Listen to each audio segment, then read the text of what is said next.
এ রাজ্যের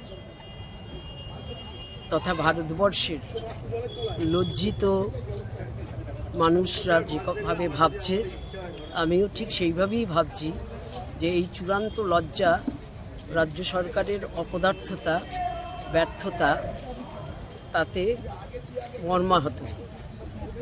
এবং এটা সম্পূর্ণভাবে এটা তো বলার অপেক্ষা রাখে না যে আজকে যে কোনো একজন মানুষের জন্য দায়ী হতে পারে না।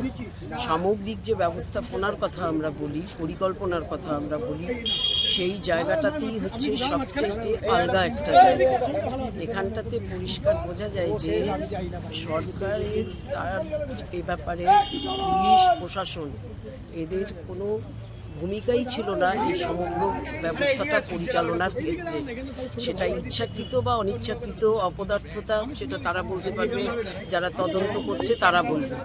কিন্তু আমরা দেখছি যে আমাদের সমাজ জীবনের এ রাজ্যের সর্বত্র যেভাবে এই সরকার ব্যর্থ, ঠিক সেই একইভাবে এই ব্যর্থতাটা চোখে আঙুল দিয়ে দেখিয়ে দিল যে কতগুলো উচ্ছৃঙ্খল মানুষের হাতে সমস্ত বিষয়টা ছেড়ে দিয়ে পরিকল্পনাবিহীনভাবে একটা আন্তর্জাতিক খেলোয়াড়কে নিয়ে এলো। এবং এটা যে শুধু পৃথিবীর মানচিত্রে আমাদের বাংলার যে ফুটবলের মক্কা, এই যে আমাদের গর্বটা ছিল, সেই গর্ব যেমন ধূলিসাৎ হলো, তেমনি ভবিষ্যতে কোনো আন্তর্জাতিক খেলোয়াড় এখানে আসার সম্পর্কে 10 বার তারা চিন্তা করবে। ফলে এই ক্ষতিটা আমাদের একটা বিশাল ক্ষতি হয়ে গেল। এবং সেই কারণে এ তো খুঁজতে হবে, তদন্ত করবে, সবই বুঝলাম। কিন্তু যেভাবে সমস্ত অনৈতিক কাজগুলো হয়েছে এবং দুর্নীতি হয়েছে, সেই সব বিষয়গুলি তো এখন এক এক করে আসছে বাইরে বেরিয়ে। যে জলের বোতল নিয়ে ঢোকা যায় না, জলের বোতল ঢুকলো যেখানে 20 টাকার বোতল 200 টাকায় বিক্রি হলো।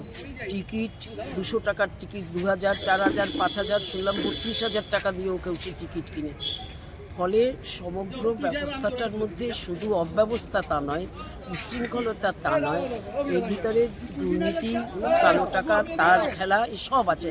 আমি সেই প্রশ্ন যেতে চাই না, সে যাদের কথা তারা বুঝুক, তারা আলোচনা করুক, তদন্ত করে বার করুক। কিন্তু সবটা মিলিয়ে আমাদের যে লজ্জার কারণ হয়ে দাঁড়ালো যে একই সাথে হায়দ্রাবাদ এবং মুম্বাইতে এত ভালোভাবে খেলা সম্পন্ন হতে পারলো, যে তাহলে ওই যে দত্তকে এরা গ্রেপ্তার করলো, সেই একা দত্ত দায়ী হতে পারে না? এটা গা হাত পা ঝেড়ে ফেলে দিতে পারে না সরকার? তাহলে পরে ওরই পরিচালনাতে ওই তো এই ইয়েতে তোমার হায়দ্রাবাদ এবং ওখানটাতে করিয়েছে, সেখানটাতে সে ঠিকমতো করতে পারলো, এখানে পারলো না কেন? তাহলে দায় কার? শুধু গ্রেপ্তার করে নিয়ে সেই দায়িত্ব কি এড়ানো যায়? কাজে সমগ্র সরকারের ব্যর্থতা, সেই ব্যর্থতা সর্বক্ষেত্রে, যেমন আমরা দেখেছি চাকরি বাকরি, শিল্প থেকে শুরু করে আবাসন দুর্নীতি থেকে শিক্ষা ব্যবস্থাকে এই করে যেমন মানুষের সব ক্ষেত্রে এরা ক্ষতি করছে এবং দুর্নীতি করছে। যেমন কেন্দ্রের সরকার, রাজ্যের সরকার এরা ধর্মের প্রতিযোগিতা করার মধ্য দিয়ে মানুষের কথা চিন্তা করছে না। এক্ষেত্রেও এরা দর্শকদের কথা চিন্তা করেনি, এরা আমাদের রাজ্যের গৌরবের কথা, সম্মানের কথা চিন্তা করেনি, যে যার নিজের কথাগুলো ভেবেছে এবং তার ফলে যা হবার তাই ঘটনা ঘটেছে।